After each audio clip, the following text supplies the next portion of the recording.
Hello, are you an executive mom? I know that I mentor and help a lot of at-home homemakers, but there are equal or even more than equal amounts of women who are executive moms, those people who work, whether they work in the home or outside the home. So let's look at it with a magnifying glass and see how you can win in your home as an executive mom. Number one, identify your work times. What time, if you drive to work, that's going to be so much easier because it's the time you leave until the time you get back. You block that off in your planner. There's nothing that happens at home that you're dealing with at work time. You're dealing with work. On your break, I want you to have a true break where you rest your mind. On your lunch hour, 80% of the time, I want you to have a lunch hour where you rest your mind, you enjoy your friends, you have a nice meal, you get away from the desk. 20% of the time, you can do some at-home things. You can call the teacher, you can go pick up a package. Those things are going to happen on your lunch hour, but not 20% of the time resting your mind and 80% of the time doing at-home things. Flip it around. 80% of the time, resting your mind. So important. Enjoying the trip to and from work by doing your morning routine so that when you get in the car, your makeup is on, you're dressed nicely, and you have plenty of time to not rush to get to work so that you can listen to a book on tape, listen to wonderful music, whatever it is, and not worry about the other poor people who didn't do that around you, okay? If you are an at-home working mom and an at-home executive mom, the challenge is a little harder because your washing machine is just around the corner. And some of you, I mentor people who are actually homeschooling little children and being a working mom. Very difficult, if not impossible to do. Think of it as taking your child to your office and your washing machine to your office. Although it might be lovely to get some laundry done and nice to be with your child, it's not what you're being paid to do. Even if it's you doing your own business, you're running your own business, you're not paying yourself to do your laundry and watch your children. Not that it's a terrible thing to watch your children or do your laundry, it's just not appropriate. So when you're working, you're working. If you're working from home, you're going to observe the same things I just said to the away from home workers. You're going to have 15 minutes where you're resting and you're not working. You're not thinking about your next appointment. You're not thinking about what you need to check in email. You're not thinking about if you messed up that loan or whatever it is.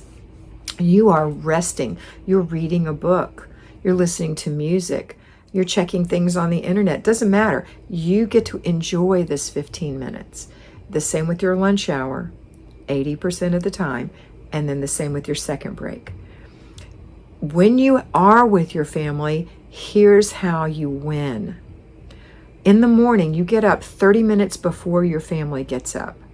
If you have a 3-year-old who insists, or a 4-year-old who insists on getting out of bed when you get up, you do the same thing you would do at night once you put them in bed and you're watching television in the living room with your husband. No, honey, it's bedtime. Go back to bed. In the morning when they get up and it's too early, honey, it's bedtime. I will get you up when it's time to get out of bed. I'm not sleepy, Mommy. That's okay. You lay in your bed and rest. You can play with your doll or your teddy or your truck or read a book. Don't wake up your sister.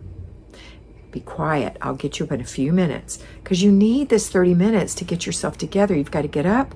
You've got to go wash your face and brush your teeth and moisturize your skin. You've got to comb your hair and put on your makeup. Maybe you even take a shower in the morning. If that's the case, get yourself up 45 minutes before the mainstream of the family.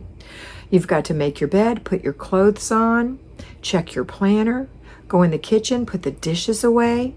All these things seem like they're so hard and take so much time. Emptying a dishwasher for a family of 5 takes 6 minutes. I know, because I've done it a million times and I timed it. And other clients have timed it. It doesn't take long. You have to be quiet. You don't want to wake up the baby or your husband or whoever needs to be sleeping. But you put your dishes away, put on some coffee or some tea or get a glass of water.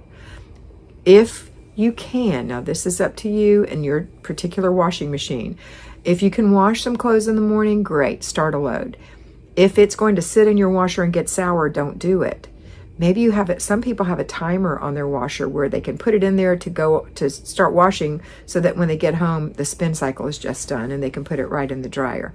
If that's not your case, then don't do it. But you can go through an inch of paper in the morning. That doesn't take but about 2 minutes to go through your paper to see what needs to have action. You're not creating the action, you're just putting it in an inbox, and then the rest goes in the garbage. 1 inch. If you do an inch a day, that's 6 inches a week. That is 2 feet a month.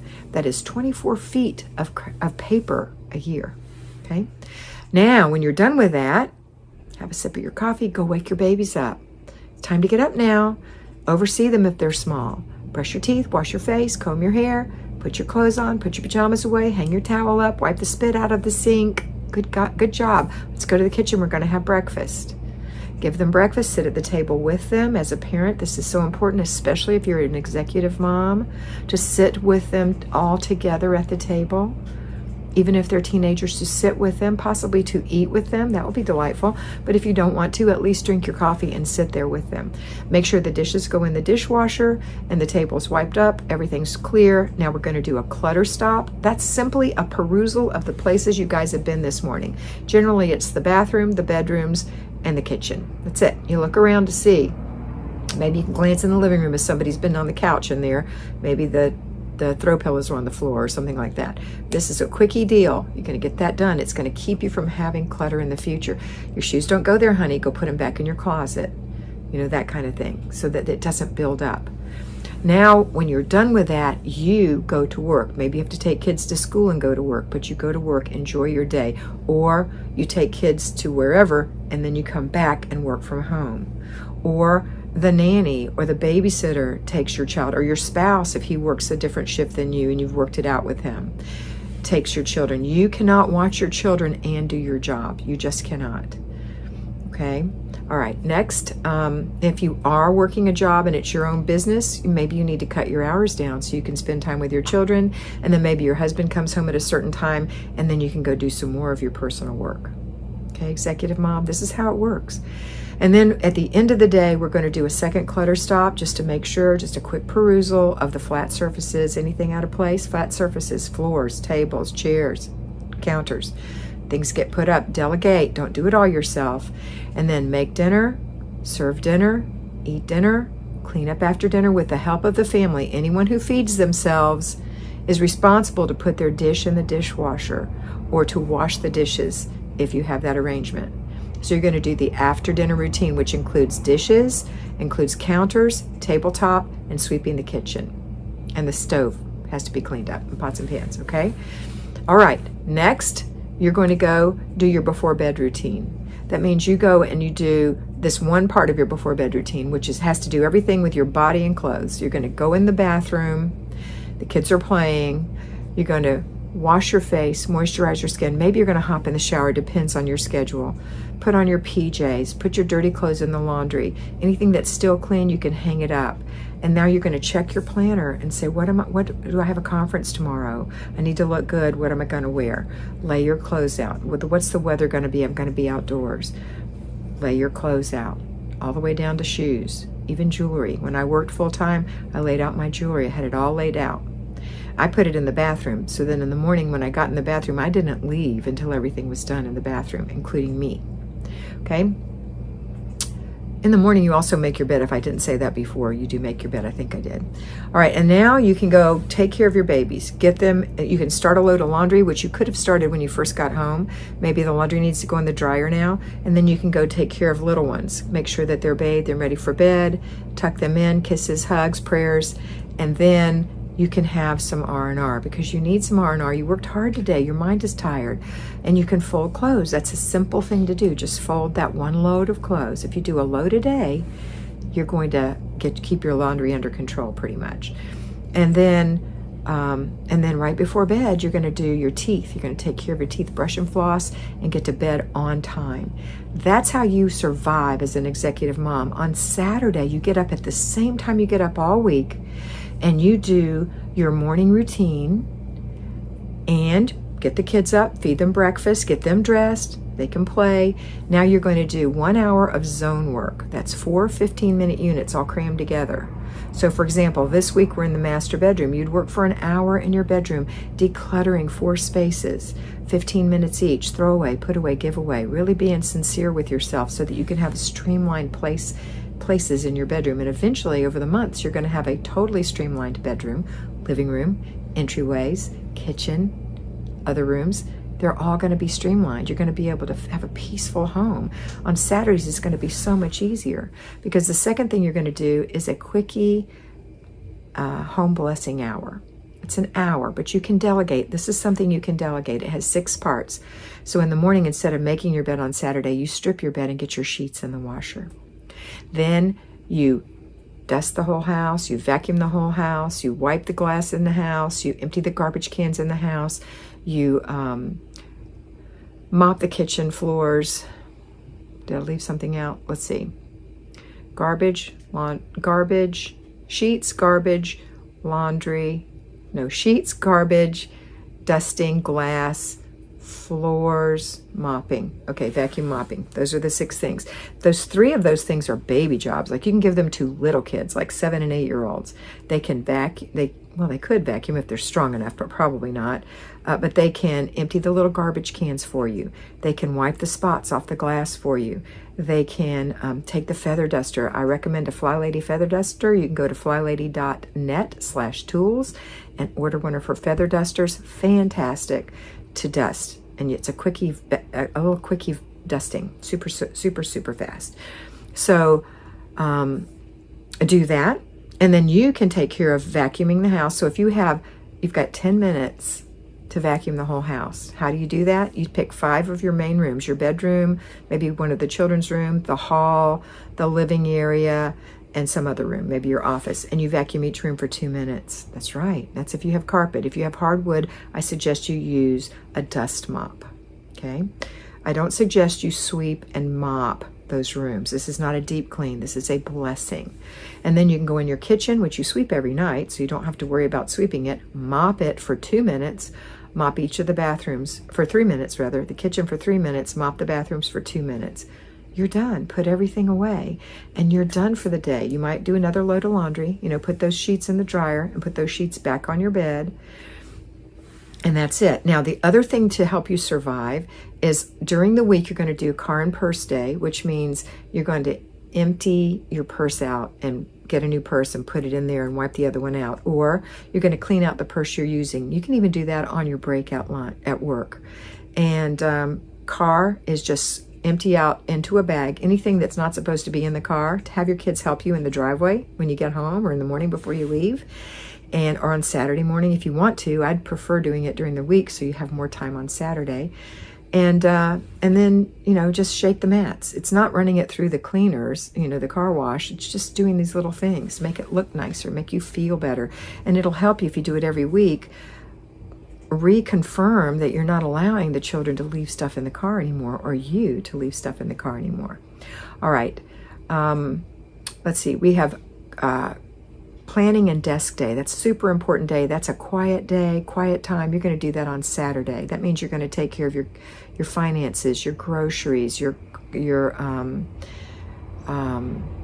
meal planning, your inbox where we put those little action items from our paper all week. We're going to take action. And let's see, food, finance, inbox, and your planner. You take your planner out and plan for the next week, all the things you need to do, just like we talked about just now. And then the only other thing you have, is Saturday's family fun day. Sunday is renew your spirit day, real quiet day for you. Weekly home blessing we did on Saturday. Planning and desk day we did on Sunday.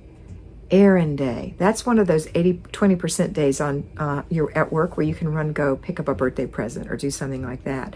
Or picking up your groceries on the way home that you ordered, or you can delegate that. And then car and purse, which we talked about. That's how you run your house as an executive mom. Once you've gotten your home decluttered, one of the areas totally decluttered, maybe it takes a couple months, and I don't want you to freak out about that and think, oh no, I can do that in a week. You're going to burn yourself out. It's these little steps. It's the dripping of water that wears away stone. Okay, so once you've gotten that done, then you can start deep cleaning in those rooms instead of decluttering. So there's nothing to declutter. Let's say you're in your living room. There's nothing to declutter. Well, you know what? I haven't wiped the baseboards in a while. It might not take 15 minutes. It might take 5 minutes. Who cares? You do 4 things at one time. So it might end up taking you 30 minutes to do all of this. Maybe you need to take the cushions off the couch and vacuum underneath. Maybe you want to pull the couch out and vacuum behind it. Maybe you want to give the carpet a really good vacuum, not that little quickie we've been doing. That's when you do your deep cleaning. All right, I hope this was helpful. If you want to be mentored by me in this, you need some help one-on-one, I will tell you that my mentoring schedule is full right now. However, you can join my Patreon channel at patreon.com and just look for Declutter Your Life with FlyLady Kat, or Declutter Your Life with Kat. I'm not sure. It'll work. You'll be able to pull it up. And you can join for $5 a month. And what that will do is give you a daily reminder of what you're supposed to be doing, even as an executive mom. I'm going to be talking to the at-home moms, but I will always refer to you as an executive mom, as a payroll mom, what you have to do that day, which will be helpful. And then if you decide you want to be mentored by me, you can send me a note that says, Kat, from the Patreon, I want to be mentored. This is what I'm interested in. Give me your phone number. I will call you, and as soon as that spot comes open for you, I'll call you and say, hey, I've got the spot. You ready? And then we'll start mentoring. Okay, that's it for today. I hope you have a wonderful day, and I hope that you always remember that you are beautiful. So be beautiful.